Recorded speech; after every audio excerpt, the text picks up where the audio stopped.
You're listening to the Wrigleyville Nation podcast. Here's your hosts, Jeremy and Pat.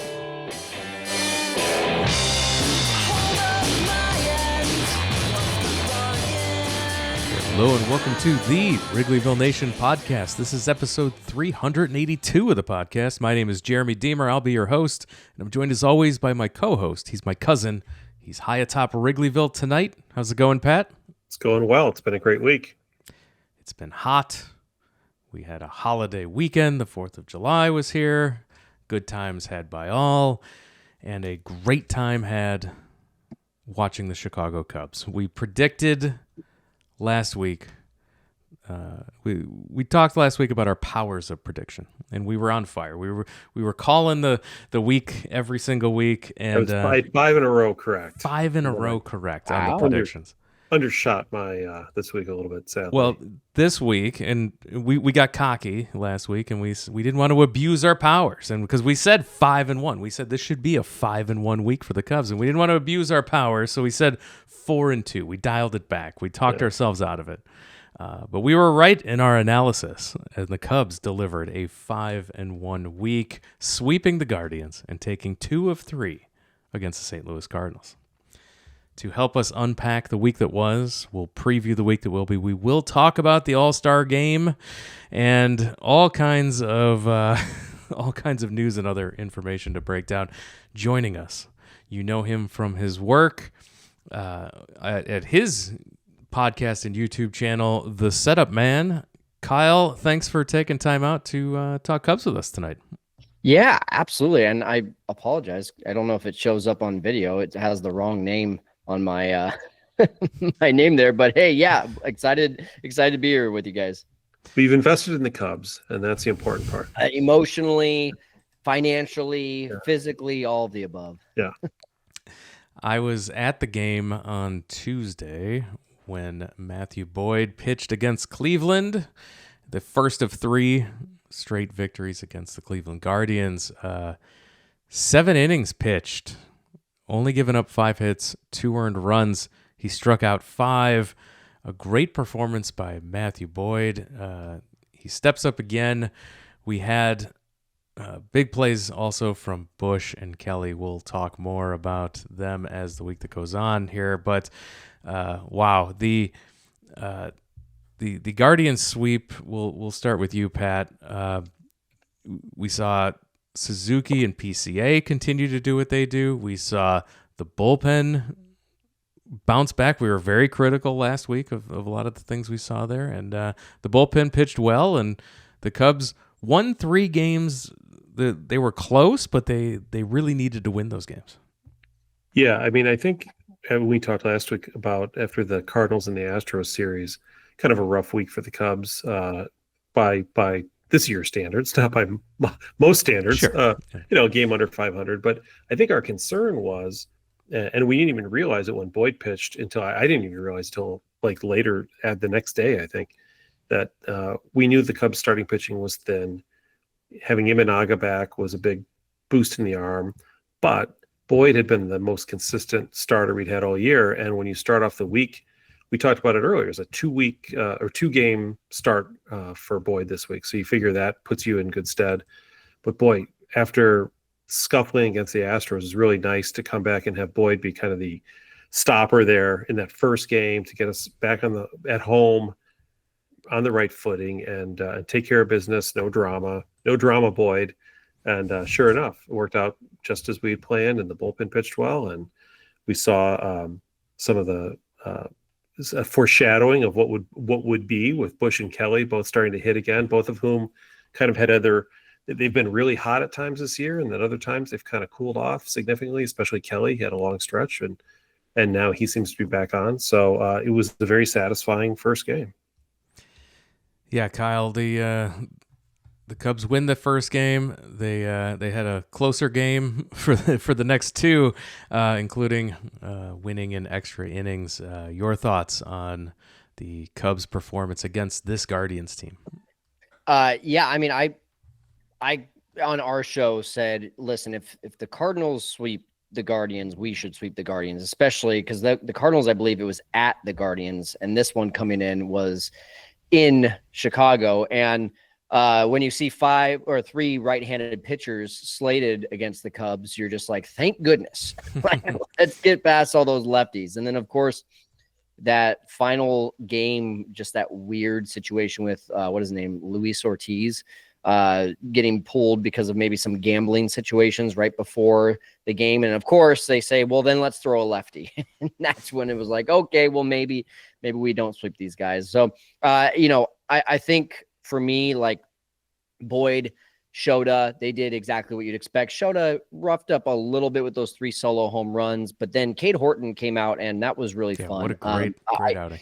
Yeah. I talked about it on our show too. There's still like when you see a guy who's a rookie throw 7 innings and not allow a run and have the best start of his career, and you still say, but man, he could have even been better.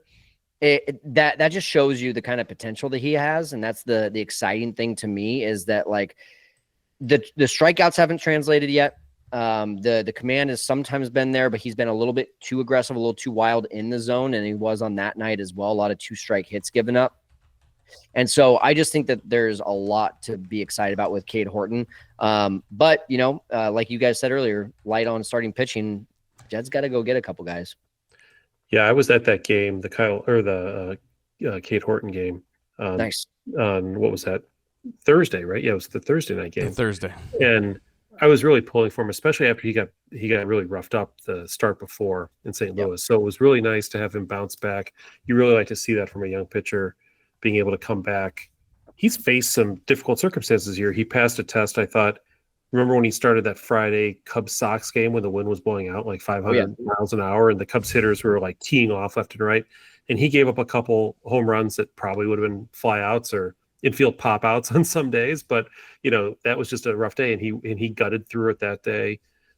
This Thursday, my big concern was he was pitching so well. I really didn't want him to get tagged for a run and then lose the game, because the Cubs offense was the one game this week, really, when the Cubs offense was fairly non-existent. And it was really nice to see him get through 7, not give up any runs, and then have the bullpen come in for the next 3 innings and do its thing while the Cubs finally managed to scrape together a run. I mean, the Cubs went a long time without even a hit in that game. It was getting, for those of us in the stands, we were a little bit restless. Little did we know what we had coming the next day, but at the time it was like, come on. When the starting pitcher for the Guardians got pulled, I go to my phone and I'm like, oh, wait a minute, that's the guy that they just had the report on about the gambling. And I don't know if you caught this, but apparently he threw 2 pitches in the month of June that were considered highly suspicious, meaning like DraftKings reached out to MLB and said, hey, somebody just bet like hundreds of thousands of dollars on these 2 pitches, because you can bet on every pitch now. And I saw a video of it. I mean, the one pitch, he just bounced 4 times into the plate. Like, it's blatantly that way. Yeah, it was a blatant, and he didn't do that for any other pitches that game. So it wasn't like he's just wild. Like I could see some Cubs pitchers doing that just by accident, but he was not. And so he's in a lot of hot water. But I got to say, just as an aside, that I mean, MLB kind of gets what it deserves a little bit on this score. I mean, they, for all the proselytizing and for all the preaching about, oh, we're anti-gambling, gambling's terrible, we're the Black Sox scandal and Pete Rose and everybody else, it was just, this is foreboding, it says so in every clubhouse. MLB is really sold out to gambling as a profession, and all the teams have made a lot of money off it, including the Cubs with that big green monster outside on Addison Street for DraftKings. And when you can bet on every pitch and bet on any circumstance, and you can do it on your phone in the stands, frankly, I watch people bet in the stands all the time. From an MLB standpoint, this is, and we've seen this in the NBA too, this is what you get. Like people will be susceptible to taking the easy way out and trying to score some bucks. I don't know what the circumstance was with Ortiz in terms of like what his arrangement was, but we've seen this play out in other sports, and it's going to be with us for as long as gambling is so widespread as it is now and so pervasive in the game. And MLB can say what it wants, but it has helped to create this. Because in the old days with bookies and gambling, you didn't exactly get to bet on every pitch, did you? It was a little bit harder. You had to throw the entire game. Now you can throw just one pitch in a game, and somebody can make hundreds of thousands of dollars. So Couldn't but chase that, them in the stands. yeah, right. It worked out well for the Cubs though, because the pitcher that did come in only pitched like 3 1/3 innings because he pitched well, but was not stretched out, and so that may have saved us as well. So I'll take the wins however I can get them, and the Guardians are cheaters. That's basically the bottom line. Both Cade Horton and Matthew Boyd going 7 innings. That's huge for this bullpen. That's something the starting pitchers have not done a lot of, is getting past, a lot of games where they're going to the 5th inning. But seeing them go into the 7th and beyond, this is and not lose the game because of it, very encouraging, very helpful to a bullpen that needed it this week. Absolutely. I think the only thing that I'm disappointed about this week, outside of a game that got away, I know we haven't gotten in the Cardinals series yet, but Brewers go 4-2, right? We just can't shake these guys. They're playing the hottest team in the world with the Miami Marlins, win the series, playing a really good Mets team that has started to play a little bit better now, win the series. I'm starting to think that they really are going to stick around, and then Brandon Woodruff looked really good today, apparently. Yeah. It is encouraging that the Cubs played the Cardinals last week, splitting the series in St. Louis. This week, the Cardinals come to town. The Cubs take 2 of 3. So the Cardinals were annoyingly like 4 games back of the Cubs before they got to play them at all this season. And now, after these 2 series, the Cardinals 6.5 games back. That's a little more comfortable. But the Brewers, as you just mentioned, Kyle, have slid into that 4 games back, really annoying spot now. It's the Brewers are still hanging around. Yeah, the Reds and the Cardinals, I think there was a moment in time when it seemed like things were starting to bunch up a little bit, but I think the Cubs have properly distanced themselves from those 2 teams. And I guess the Cubs play, let's see, they've played St. Louis 7 times in the last week, or it feels like, right? They still play them again like 6 more times maybe. But 3 of those games are at the end of the year at Wrigley, and by then the Cardinals will be long out of it. So I'm not as worried about either of those teams. But yeah, Milwaukee is that team that you worry about it. And remember, because of the rain out, the Cubs do have, I guess it's an advantage. They do have a 5-game series against Milwaukee later in the year. Isn't that wild? That can work either way, right? That, you can be up 4 games and you play a 5-game series against a team and you lose 4 out of 5 and you start to sweat a little bit more. The Cubs taking 2 of 3 from the Cardinals, winning 11-3, losing the Saturday 8-6 game, and then just blowing them out on ESPN Sunday Night Baseball. And Colin Ray pitches, and it's always scary. You mentioned already, Kyle, that they have to go get a starting pitcher. I look forward to when that person either takes Colin Ray's spot or Ben Brown's spot or someone here, because he did all right, but it's always an adventure with him. Always an adventure. But the one thing that I will say that stuck out to me in this game, guys, was that Pete Crow Armstrong's best MLB game so far in his career. Yeah, absolutely. 2 home runs, 4 hits. He didn't steal a base, but he made a really impressive base running play on a ground out where he was trying to steal and then made it all the way to third base, and then makes one of the best catches that you will ever see. I can't think of a better game. I can think of where he had better like clutch hits, that grand slam against the Reds, things like that. But in terms of an overall game, that was so fun to watch. I mean, he caught a fly ball that had a 0% chance of being caught. So that's pretty good, right? It's pretty decent. And I think Michael Busch might have had his best game as a Cub too, or probably he definitely did too. Yeah, same time, Good point, both of them 4 for 4. Was it Pete scored 4 runs and Busch drove in 5 or something? I mean, they were just amazing monsters. And then peppered around that was Suzuki seems to hit a home run every second or third game, no matter what, very quietly sometimes. Like you hit one in that game, It's Swanson, who's now got like 15 home runs himself, even though he never seems to do it with men on base. And then never with had, runners in scoring position. and you had Kelly, who as he warmed up this week, hit a couple home runs too, which is nice in Miguel Amaya's absence. 7 guys with 10 home runs. Isn't that fun? Yeah. The Cubs set a franchise record with 8 home runs in that game. Was... Having gone the night before and watched them score 1 run in the 10th inning, I was so glad that I didn't wait one more day and go and see them hit 8 home runs on the first 25 set pitches. A record. Boy, that would have been a lot of standing and clapping. I didn't have to worry about that in the game I was at. But very impressive performance. And every time you get a good start out of Colin Ray like they did that game, you just kind of hold your breath because you never expected to count on him to be. I mean, at this point, your 4th starter, I guess. I mean, I wasn't expecting on Cade Horton to be the 3rd starter either, but here we are.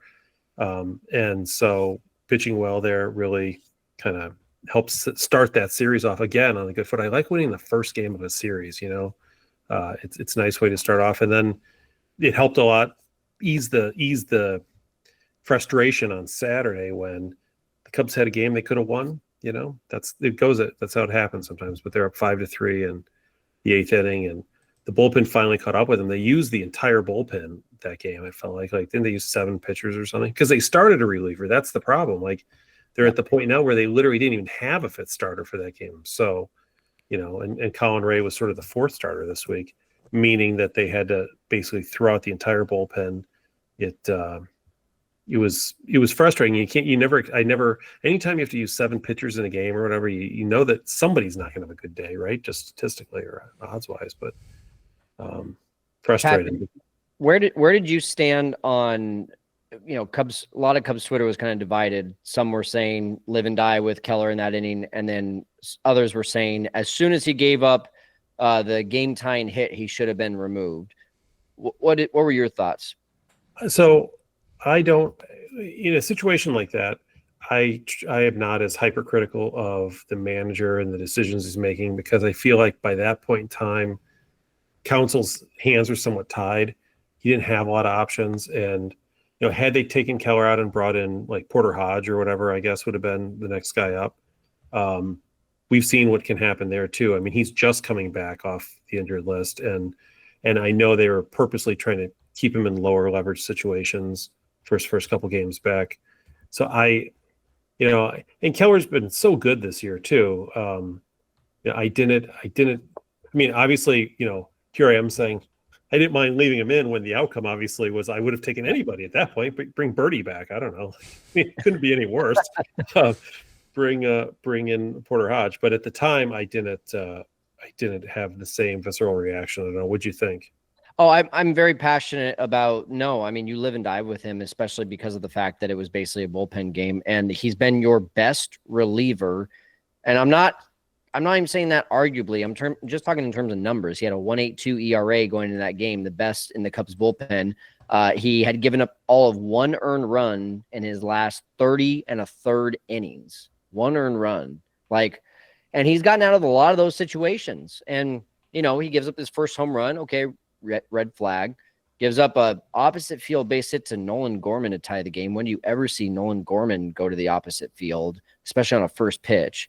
So another red flag, but then, first and second I think that made it first and third with 1 out. At that point, I'm still just like, I think he still can get out of this, but also like you said, Patrick, who are you going to go to?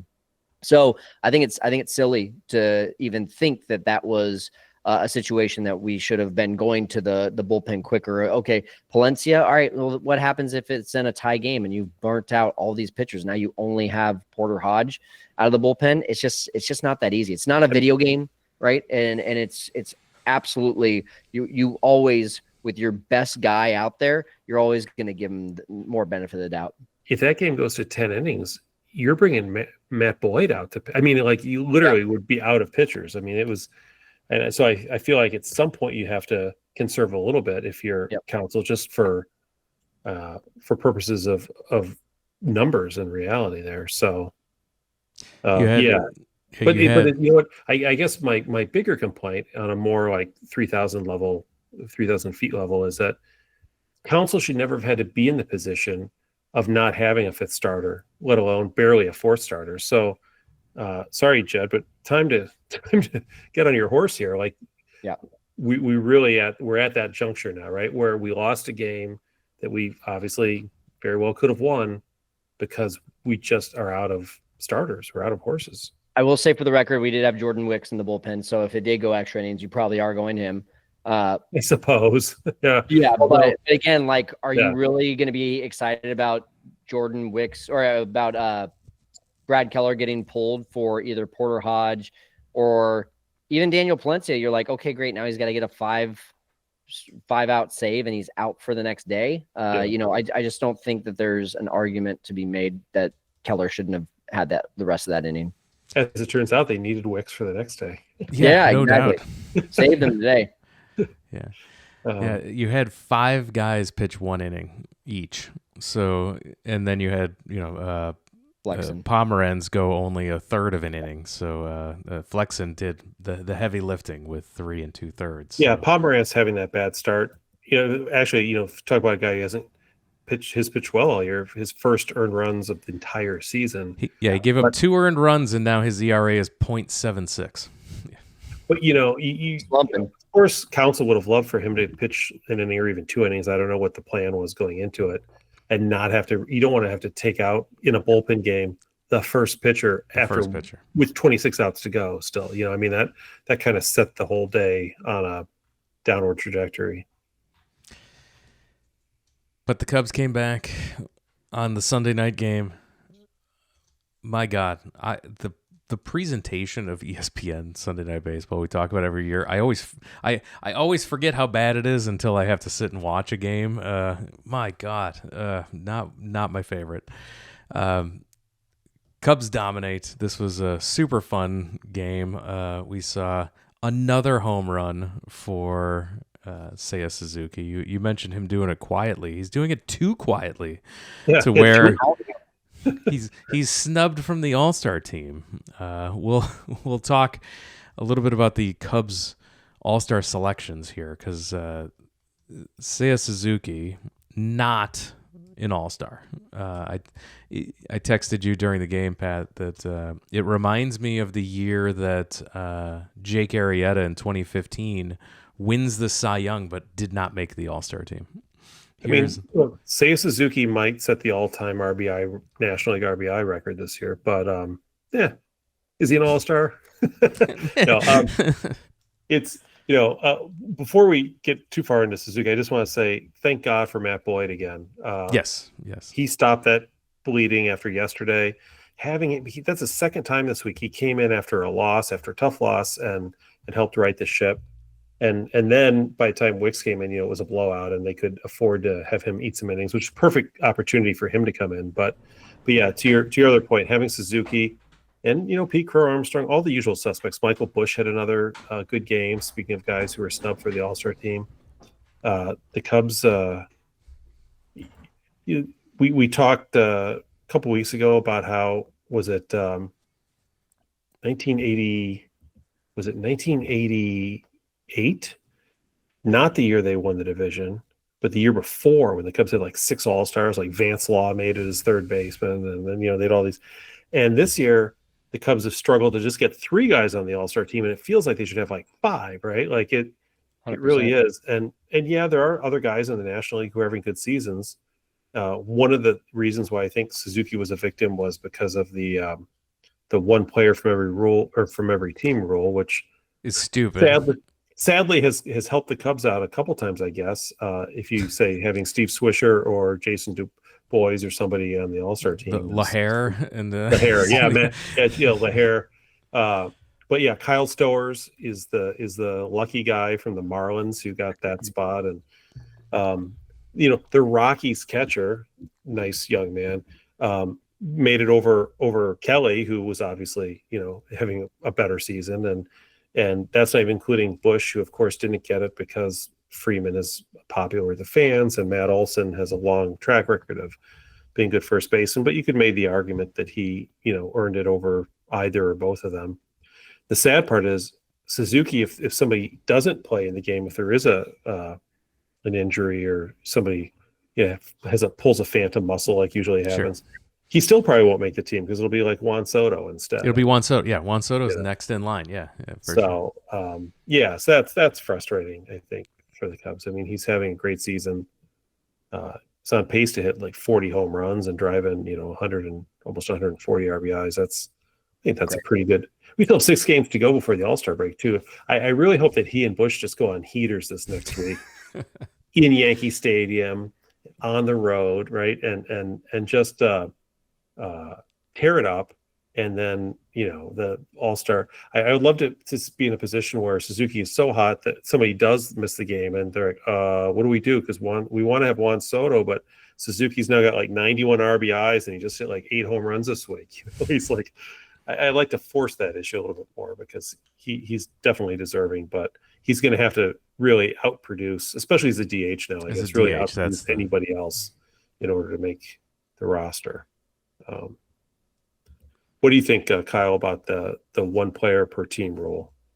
I mean, I get it. You're trying to attract a bunch of different fans to the game, but I mean, I don't know. I don't think I have like a really strong opinion about that. I do have a really strong opinion about the fact that Seiya Suzuki, though, is not an all-star. Like, I just think I don't think that on top of that, Trey Turner being the National League leader in hits, also not an all-star. Right. That's just pretty wild to me. That's pretty wild. I mean, you could easily say that the 6 players that probably deserve to be on the All-Star game for the Cubs, 3 that are missing, Carson Kelly, Michael Busch, and Seiya Suzuki, are having better seasons than I believe it was 6 that the Cubs sent in 2016.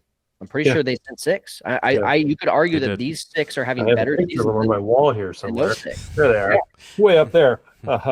Aside from maybe Chris Bryant and Rizzo, they had career seasons. Aside from those 2, I mean, you could definitely argue that as a combined, these 6 players are better. Better than Addison Russell was that year? Yeah, for sure. I believe in the 1 player per team rule with the caveat that it should only be enacted if the team at question has fans. And since the Marlins do not, I think that there should be an exception. Because questions about the Rockies as well. The game because Kevin Summers isn't, because there's no one who watches the Marlins games as it is. Not to do a side note here, but did you hear about the guy that's suing the Rockies for getting hit by a foul ball? No. I didn't think you could anymore with a big net up.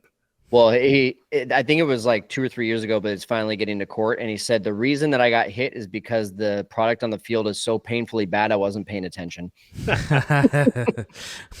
Who's the person involved? Was it Chris Bryant? Oh, gosh. Yikes. Was he the one who's suing? I mean, he was playing third base at the time or whatever, maybe left field, but I could see why he might get hit. The All-Star game is always, has lost the luster of my childhood or whatever, the National League, American League stuff. And we talked last week about Dave Parker and the big throw he had in the All-Star game where he threw home and on the fly, and what a great game that was. And I can remember a lot of fun games. I don't have a lot of memories of All-Star games in the recent past, the last decade or so. It's for children. It is not other than when Josh Hader got his tweets were released during the game. Those parents were in the stands, and that was a rough night for him. And Wilson Contreras hit a home run in that game, I might add. But yeah, it is generally an exhibition game. Players oftentimes find ways to avoid playing. I wouldn't be surprised if we don't see Matt Boyd in that game, given the fact that he's set now to pitch on Saturday. I don't know if he's going to want to, pitch again on Tuesday or not at that point. I'm sure the Cubs don't want him to push it. Right.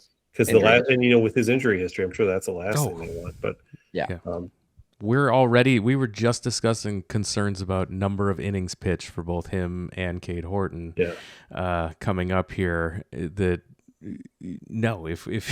he can take a long vacation, he should absolutely do that. I mean, the Imanaga injury, the silver lining was just that he didn't have to pitch, and it wasn't an arm injury. This most recent injury, and the reason why the starting rotation was such in shambles this week, was the Jameson Taillon injury, right? So he's going to be out for quite a while, I think, is the official diagnosis. That doesn't sound great, does it? I've never heard that as a diagnosis. It's usually like 4 to 6 weeks, but just quite a while, which means maybe we'll see him in August at some point. I don't know. Maybe. Yeah. Maybe. And he was the innings eater, right? He was the one guy who you're like, well, at least he can go out there and give up some solo home runs and pitch 6 innings every game, because Imanaga has has last year threw more pitches than he had in the year before, and you have Boyd, who's now already thrown more innings than he had in any year in the last 6 years, and Horton's the same way. I mean, everybody that we're counting on in this entire starting rotation is going to be stretched beyond anything they've ever done before this year. Not to say they can't do it, but it's a lot. And the one guy who was supposed to be the guy who can just go out there and truck was Teon, and now he's out. So he had an MRI that revealed a moderate calf strain, expected to be out at least a month. Yeah, at least. So I wouldn't be surprised if the Cubs don't make a move such that when we come back from the break, Cubs don't play on that Thursday, so they have off that whole week, basically Monday through Thursday. They host the Red Sox on Friday, the 18th of July. I would not be surprised if they don't have a player by then. Carlos Quintana, when they made that trade, they got him, and he pitched at the All-Star break that year. I remember, right? Like he was there by the All-Star break. But they're going to have to do something like this week. Really, I mean, when you look at who they have left to throw this week, this could be an ugly week with this road trip. I'm surprised the deal hasn't been made already. I mean, you heard Bruce Levine like almost 3 weeks ago say, I would be surprised if a deal isn't made this week. And so I think the only reason is just because, I mean, look at what the Marlins did in the last 2 weeks. They basically got themselves back into contention by going, what did they won like 10 of 12 or something like that.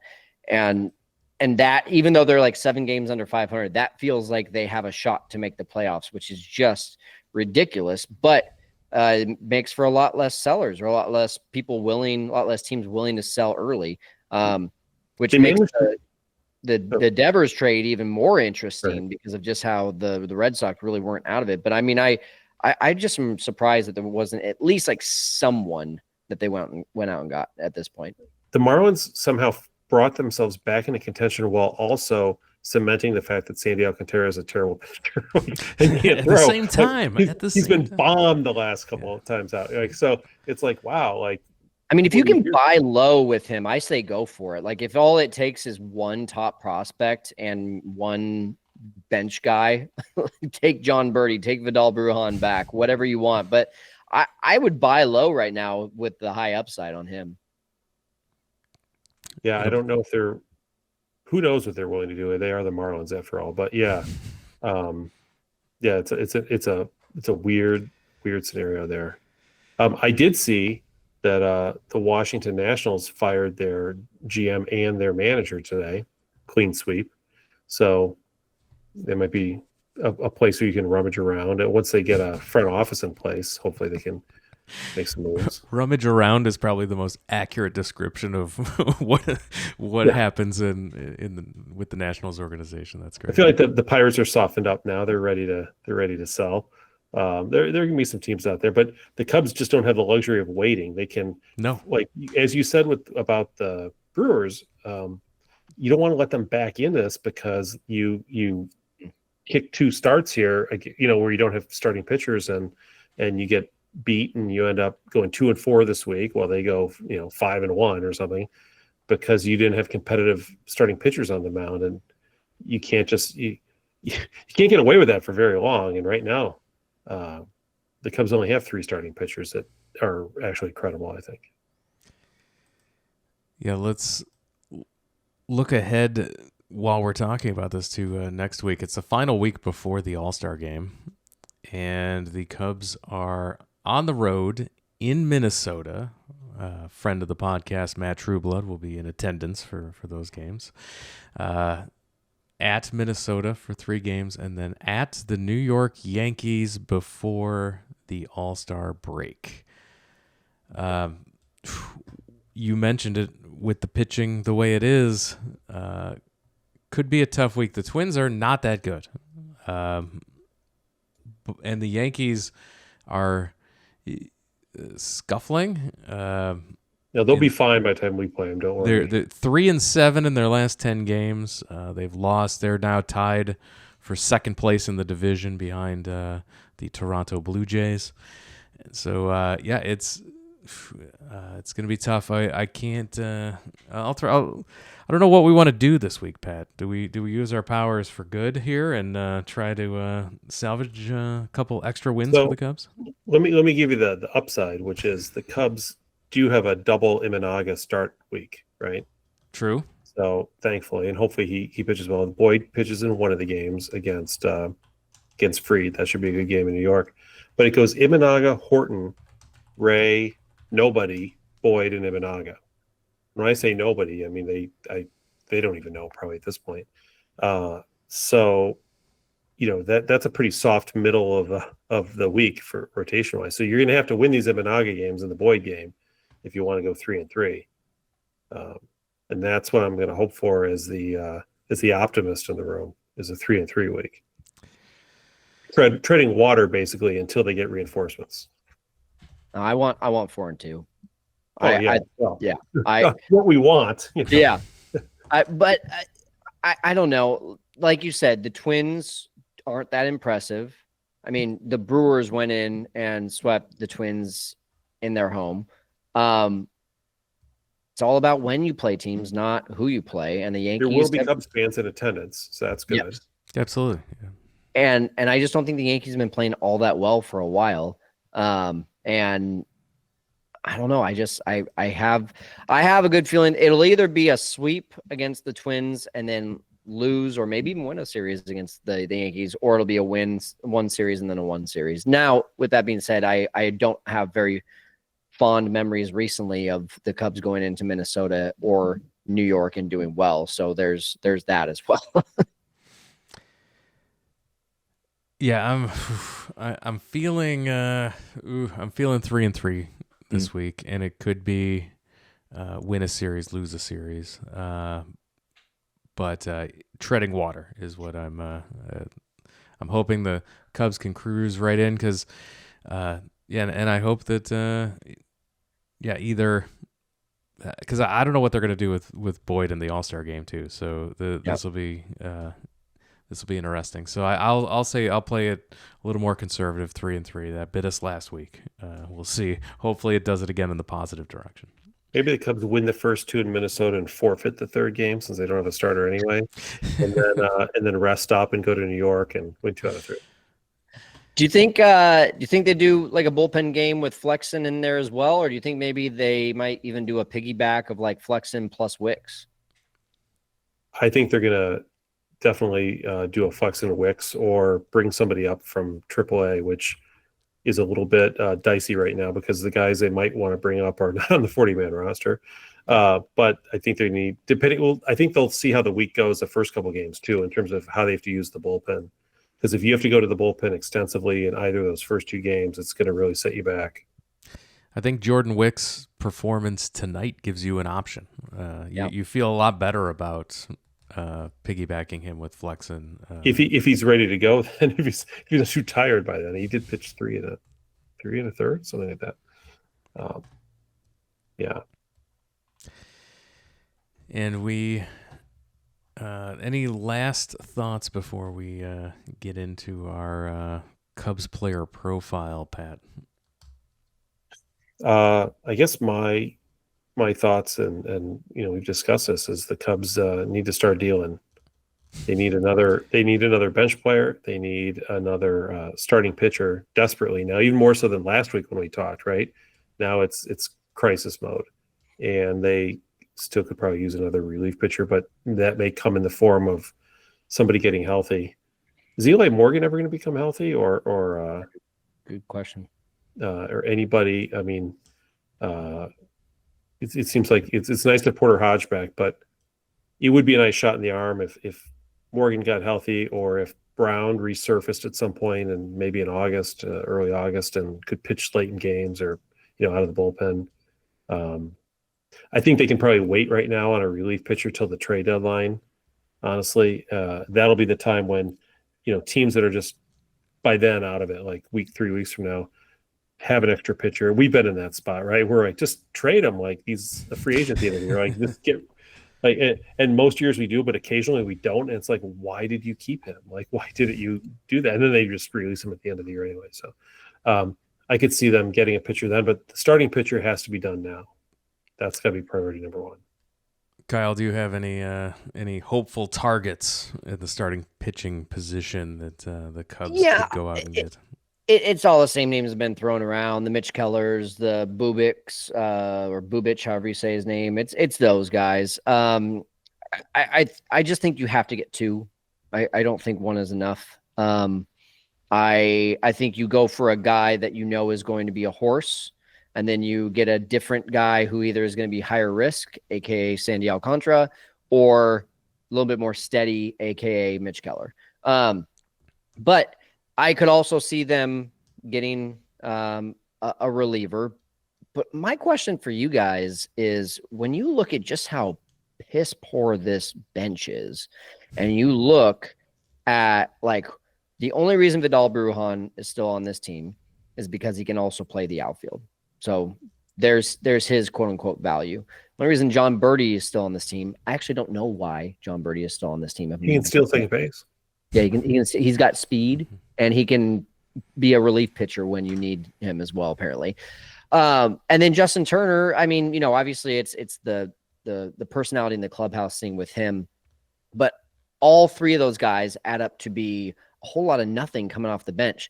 Can we not get rid of one and just give Jonathan Long a freaking chance? Like third base or first base? Matt Shaw needs a day off. Jonathan Long over there at third.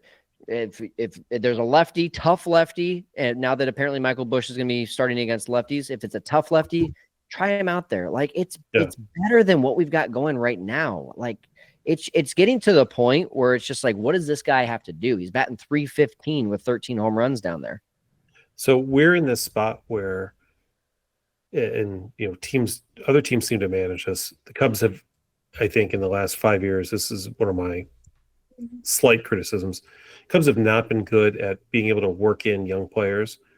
The Cubs are in a position now where they've got guys in AAA who, you know, if this were a different team with a bad record, or even this team with a bad record, would be playing every day by now, right? Like they've been in AAA long enough. It's like, what more do they have to prove? Bring them up. They brought Moises Ballesteros up for a brief time there, very brief.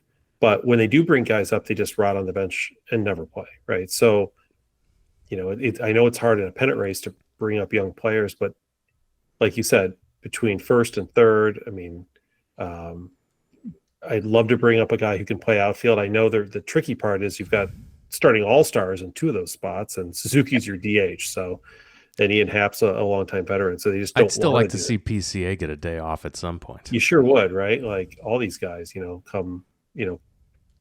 come like maybe, and that may be something you do after the trade deadline in August, right? When it gets hot out and you got a lot of games still left to play and you're not adding anybody else, is to bring a guy up and see what you can get out of Cassie or something like that. But in the short term, I think, either getting a veteran who can play third base or bringing up somebody is probably. I'd heard, is it Hayes, the guy from Pittsburgh, the guy who's always like great fielder.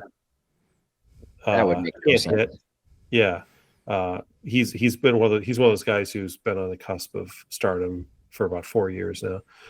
But he can't hit. That's the only problem, right? Like we've seen that happen.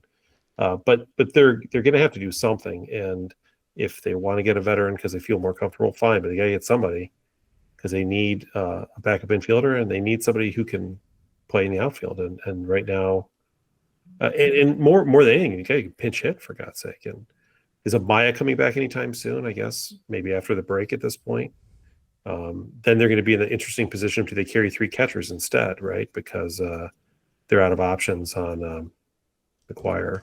The way that McGuire has fielded and hit, I think you have to. I think you have to carry three catchers because I'd rather pinch hit him or Kelly than Birdie or absolutely. Bruin. Yeah, I just it feels like we're urgent in all facets of the game except for the bench. Luke Little comes up, he walks 4 guys in a third of an inning, you're back down. They have oh gosh, what happened earlier? Okay, Ben Brown. That's been a great example. He's been not doing so hot. He goes down to AAA. Not the bullpen goes down to AAA, but the bench, whatever. We'll just ride with it because they have speed and personality. That's gonna be something for them to work on after the starting pitcher. With regard to the starting pitchers, but it was interesting. You said you think they probably need 2. Given the Tyon injury, that probably is true. But at least one of them has to be a guy who you can pitch in a playoff game. Like you're going to need a third starter in the playoffs, and they don't currently have one. Even with Tyon, they don't have one. Yeah, I mean, he's number 4. He's number 4. Yeah. And Cade Horton, I love him, but he's a rookie, and by October, his arm's going to fall off if they have to use him. I'm not counting on him in the postseason at this point. Yeah. They definitely need a guy who they can count on to pitch in the playoffs and to help get them through the regular season. So, in an ideal world, you have a comfortable 7.5, 8 game lead in September, and you don't have to play every game like it's life or death, like they have had to in some seasons. Like, remember the September of 2016 and 17 was a lot different than September of 2018 when they had to play all those games. It was a real trudge, and they ended up losing the lead and having to play the stupid play-in game against Colorado. Played the game 163 versus the Brewers, and then they had to play Colorado in the play-in game. That was a team that was just exhausted at the end, right? And had been under pressure for so long. You don't want that because you don't want to wear everybody out by playing them every minute of every day all of September. You'd like to have a lead. So that I think having a number 3 starter serves 2 purposes. One, it gives you a fighter's chance in the playoffs, which is what this is about, right? Because it just making the playoffs and getting swept in 2 games and whatever and being gone is not acceptable, frankly. We didn't give up Cam Smith, frankly, and Paradis to get 1 year of Kyle Tucker for that, I hope. So the stakes have to be higher, and you can't win 96 games or whatever this year. You can't waste that or on a first round playoff exit where you go up against 2 tough lefties and Busch can't hit either one of them, and then you had to use Boyd on the last day of the season, and now your pitcher in game 2 is like Colin Ray or something like that. That's my ultimate fear. You have to be better than that. So I hope the Cubs front office is feeling the same all-in type of mentality that I think the fan base is right now. They have to, right? They invested too much capital in winning this year, I think. I don't know how you can justify, unless Tom Ricketts and crew know that Kyle Tucker is going to extend. I don't know how you can justify doing what you did this offseason and going and getting him, and I mean, picking right on so many different pitchers, Chris Flexen, Matt Boyd, Brad Keller, and not say, this is our window. Like, we got to go. Yeah. We got to do this. They've picked wrong on pitchers before, so they know the difference, Yeah. And they've done that on position players too. So yeah, this is it. And we don't know, guys, we don't know if Michael Busch is going to have another year like this, or Seiya Suzuki, or Pete Crow Armstrong. Like, this could all be, when you think about just contagious hitting, this could all be a year from now where we just go, man, like, what was so different about that 2025 team that everyone could hit? So, like, I just think you have to go all in this year. Yeah. You have to make a Chapman 2016 kind of trade, and all the prospect huggers are going to be upset that, either Ballesteros or Alcantara or Casey or Triantos leave. But you know what? It's to me, it's that kind of year. You gotta go all in. Well, Carson Kelly's not gonna have a year like this again. No. I mean, sorry. Ian Happ is going to be a year older next year. So Suzuki. We've seen Suzuki for 3 years before this, and it wasn't this, right? So, you have to take, like you say, you have to take the career years when you can and do something with them. And we will keep a lookout for the next couple of weeks and hope that the Cubs do exactly that and make the moves that we need to see the Cubs make a run in the playoffs and continue this successful 2025 season. And before we get into our Cubs player profile, this is how we close the show every single week, where our guest gets to choose a Cubs player from the past for us to profile next week. Last week, Matt Trueblood selected Stan Hack, so we'll be profiling him shortly. Kyle, you are up to give us our Cub player to profile for next week. Saw the list. There's a lot of like the 03, 04 guys on that list. So I'm going to try to steer away from that. And the reason I'm picking this guy is because Chris Flexen just struck out his son the other day and made him look silly. And it just made me think, like, what do we know about Sandy Martinez, aside from the fact that he caught Kerry Wood's 20 strikeout game? So I want to know more about Sandy. Fun pick. Looking forward to that. Yes, that'll be great. And Kyle, let's take a moment for you to remind our listeners how they can find all of your work on the internet. Yeah, thank you. At Setupman Cubs on YouTube. So youtube.com at Setupman Cubs. That is our favorite place to post all of our content. And then, of course, if you would like to follow us on social, Twitter or what's it called? I guess X or Instagram at Setupman Kyle. So Setupman Cubs on YouTube, but at Setupman Kyle on those other platforms. So would love to engage. If you guys want to DM me, I'm always down for having conversations. Always great to have you on the podcast. Super fun chat, and time flies when we get together and talk Cubs with you, Kyle. Always a blast, and look forward to having you back on in pretty soon. Absolutely. Jeremy, Patrick, thanks so much, guys. Thank you. Thanks. All right, Pat, tell us, we're going to go way back in the time machine to talk about 1930. Stan Hack. Yes, no one listening to this podcast has memories of Stan Hack, so we're all going to learn something today. So, Matt Trueblood, who I think gave us Joe Pepitone earlier in the year, did. may have one-upped himself on this one. So here we go. I'm going to have to do an abridged version on some of this stuff because there's a lot to cover. So if you want the full unabridged Stan Hack, I don't know, buy a book on Stan Hack, I guess. Stan Hack, Smilin' Stan, as he was called, was born in 1909 in Sacramento, California. I didn't even know Sacramento was there in 1909, but apparently it was. He died in 1979 in Dixon, Illinois. After high school, Stan Hack, in Sacramento, that is, worked as a bookkeeper at a bank and played semi-pro baseball on weekends, as was many players in the late 20s did.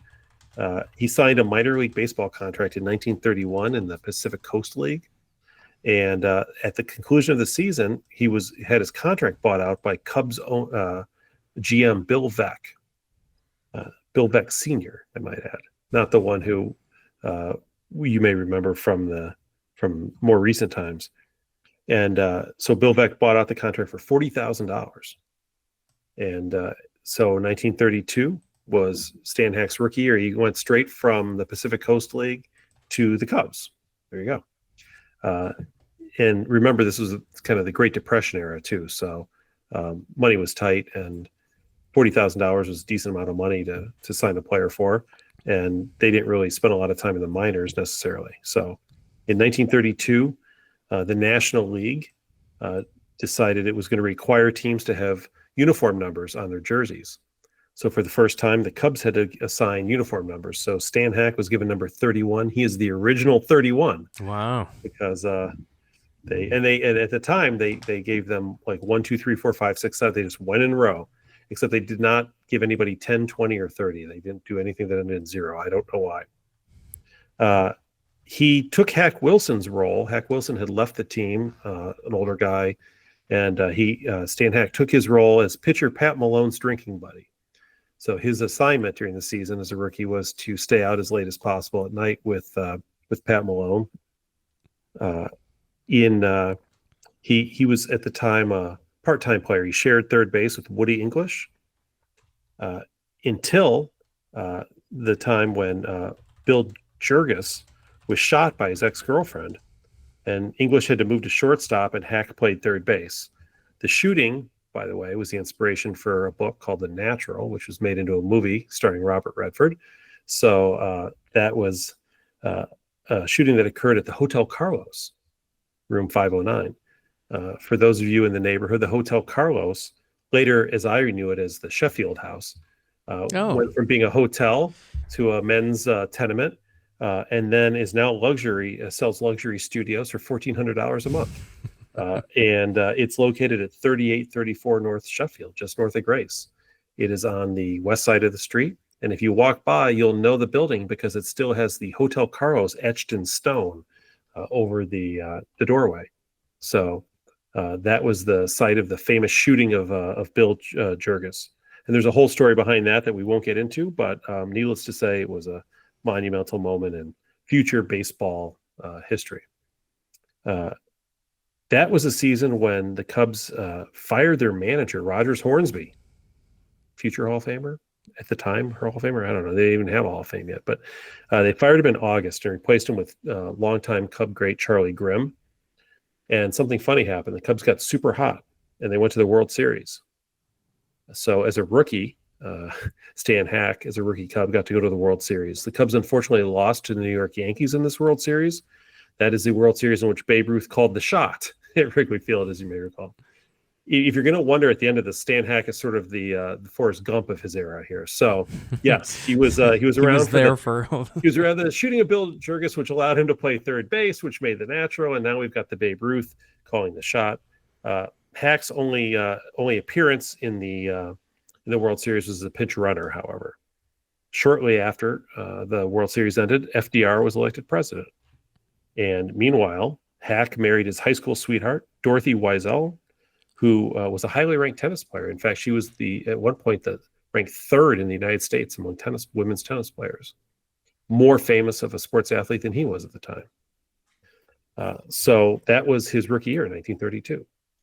So we move into 1933, where Chicago Mayor Cermak was shot to death by an assassin aiming at FDR. So Chicago took one for FDR, and this is, he'd just been elected the previous year. Meanwhile, the Cubs survived a deadly earthquake in Los Angeles, spring training, that killed like 100 and some people, but the Cubs were spared. And Hack spent most of the season in the minor leagues at Albany, where the Cubs apparently had a minor league affiliate at the time. He came up late in the year and he hit .350 in 20 games. On December 17th of 1933, after the Cubs season ended, the Bears beat the New York Giants to win the NFL championship. It was the first ever championship celebrated at Wrigley Field. There haven't been many. No. The Cubs then in 1935 went on to win 100 games. But unfortunately, they lost the World Series to Detroit 4-2. Hack hit .311 that year with an .842 OPS and 4.9 WAR. Not bad. That was the year the Cubs won 21 consecutive games in September in order to overtake their opponents and win the pennant. That was Stan Hack at that point. This was his third year in the majors. Third full year, fourth year overall. He had become kind of a fan favorite. He was a handsome guy and he smiled a lot. So a 21-year-old front office employee by the name of Bill Veeck Jr. Decided to have a promotion. The Cubs didn't do a lot of promotions back then, but on June 21st of that season, they had a promotion called Smile with Stan Hack. It was a promotion in which they handed out mirrors, little handheld mirrors that had a picture of Stan Hack on one side and a mirror on the other. The ladies loved it. So did the guys who then decided to use the mirrors to shine the sun into the eyes of the opposing players on the field, forcing the umpires to almost forfeit the game. Of course they did. It went entirely poorly, and they never did that again. 2 years later, however, Bill Veeck Jr. did come up with another idea to plant ivy on the walls around the outfield. So he made up for it. By 1938, big year for Stan Hack, by the way. He made the All-Star game, hit .320 with a .411 on base percentage. He was the Barry Bonds of getting on base without the home runs. He led the league in stolen bases and finished 7th in the MVP voting that year. In July, he led the league in stolen bases in 38 and 39. Yeah, he was a speedster.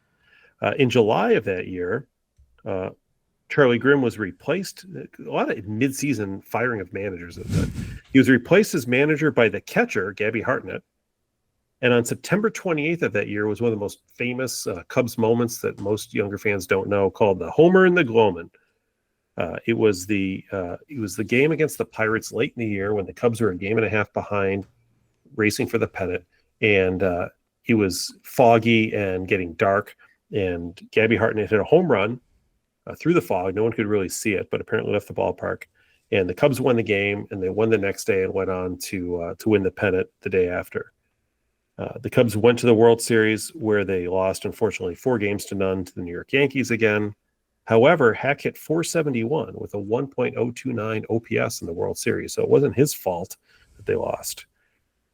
In the 1941 All-Star Game in Detroit, the same place that the Cubs had played in the 1935 World Series, Hack was spotted staring at third base from the dugout, and somebody said, "What are you doing?" He said, "I just wanted to see if I was still standing at third base waiting for somebody to drive me home," because it was the first time he'd been back to the stadium since the World Series several years earlier, where unfortunately he was not driven home very often. Now, Stan Hack, by the way, through his career, while he didn't hit a lot of home runs, got on base a ton. A lot of hits, high batting average, drew walks even, and was, as they called back in the day, a table setter. In 1943, PK Wrigley established the All-American Girls Professional Baseball League. They made it into a movie called A League of Your Own. And they had 4 teams at the time. It's like South Bend, a couple Racine, and somewhere else in Wisconsin, and Rockford, Illinois were the first 4. The Rockford team was the one that was filmed at Wrigley Field back in 1991 when they were making the movie with Madonna and Gina Davis, et cetera, and Tom Hanks. The following year, in 1944, Hack decided to retire. He was tired of the losing. While he was doing well himself, the team was not doing particularly well, and had sort of, there was a thought the Cubs had kind of given up on trying to win. You know, they had been in the World Series quite a few times. They're almost every 3 years up until period, but they stopped paying for players, and he decided that he was done. However, the Cubs then dropped 13 in a row, and they fired manager Jimmy Wilson, who Stan Hack did not get along with, and replaced him with none other than his buddy, Charlie Grimm, who immediately called him up and asked him to come back. So on June 18th, Hack made his return to the Cubs, and in 98 games that season, he had 108 hits and resumed his role as Cubs third baseman. Glad he did, because the following year, the Cubs went from 75 wins to 98 wins, and they went to the World Series. Again, his fourth World Series. In that season, the Cubs set a Major League Baseball record, which I do not believe will ever be broken. The Cubs recorded 20 doubleheader sweeps. Seems safe. Yeah. You think? Yeah, I feel so. I feel it's safe. Stan Hack went to his 5th All-Star game that year, finished 11th in the MVP voting. And on August 30th of that season, he got his 2,000th hit off Preacher Row. Cubs went on to the World Series. Fortunately, that was the World Series where on October 6th, famous restaurateur Billy Cianis tried to bring his goat to the ballpark and was told he could not. So he put a curse on the Cubs, said the Cubs would never play in the World Series again. It's called the Curse of the Billy Goat. Ergo, Billy Goat's Restaurant. He was there for that too. Yes. Stan Hack was around for a lot of things, right? On October 8th, my birthday, at Wrigley Field, the last Cubs World Series win at Wrigley Field until Game 5 of the World Series against Cleveland in 2016, which I went to with my dad.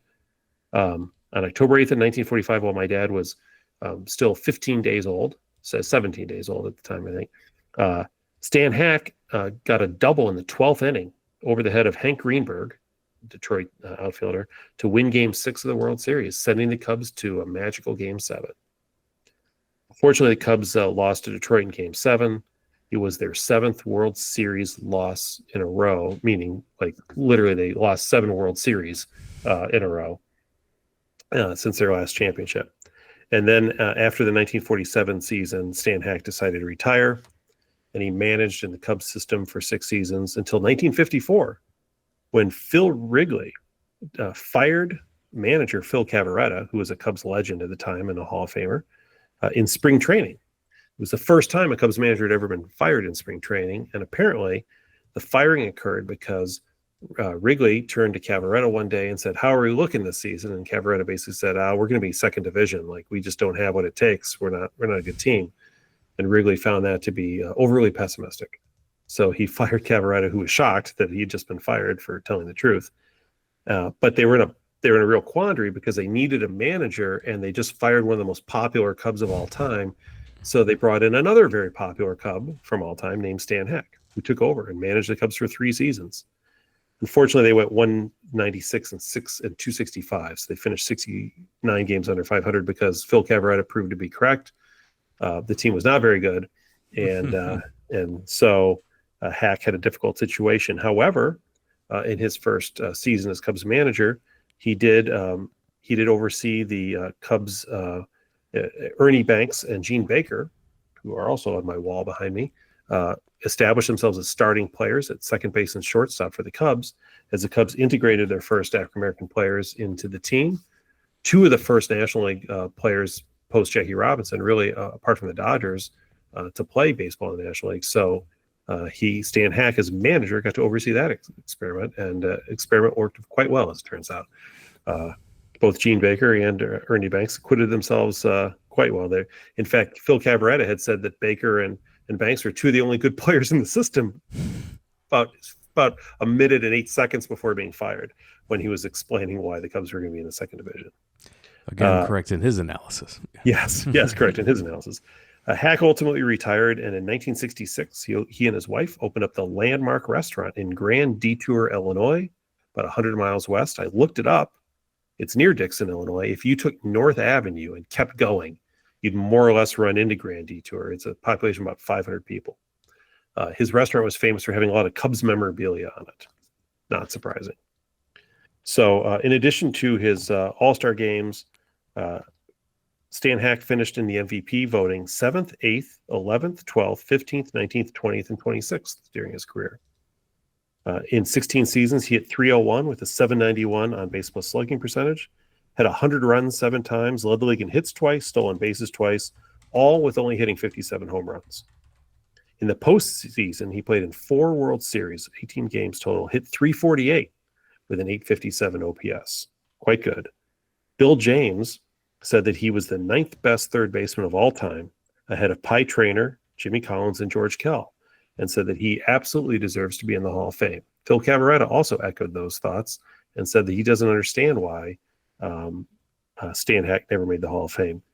With a lifetime WAR of 55.2, Stan Hack falls just a hair below Louis Aparicio, Hank Greenberg, and Gabby Hartnett, all Hall of Famers. And he is significantly above David Ortiz, Tony Perez, and Kirby Puckett. So just to put him in historical place. At a position which, by the way, has the fewest members of the Hall of Fame, third base, which is we famously know from our Ron Santo agony, right? Third basemen just don't get in the Hall of Fame very much. I'll leave you with this last note. When Stan Hack died in 1979, Lenny Marullo, who you probably don't remember, but was the last living Cub who played in a World Series, said in 1996, "Everybody loves Stan Hack. He hit from foul line to foul line, a line drive hitter like Wade Boggs. He didn't have a great arm, but he had such a nice soft throw. It was never off the mark, and he always came up with the ball." Stan Hack should be Hall of Famer. Maybe we talk to the Veterans Committee now that Dave Parker finally made it in and see what we can do. But he had a very long and prestigious Cubs career in which he played in 4 World Series and hit like really well. So that's the Stan Hack story. He is a member of the Cubs Hall of Fame. That's what he should be. And he has his name engraved outside the ballpark on the ground somewhere. Excellent. Well, thank you for telling us all about Stan Hack. Thanks, Matt Trueblood, for a great pick. Looking forward to next week's profile as well. And make sure that you are following us on all the social media platforms at Wrigleyville Nat. That's a great way to interact with the show. We also love when you interact with the show through our YouTube comments. If you go to the video version of this podcast, that's over at youtube.com. Search for Wrigleyville Nation Podcast there. You get the video version of this podcast. If audio is your preferred medium for podcasts, that's great too. Please make sure you're subscribing, liking, rating, doing all of those things. Helps us work the algorithm so other Cub fans can find the show. And make sure you tell your Cub fan friends about the show. We rely on your word of mouth to continue to spread the word about the show.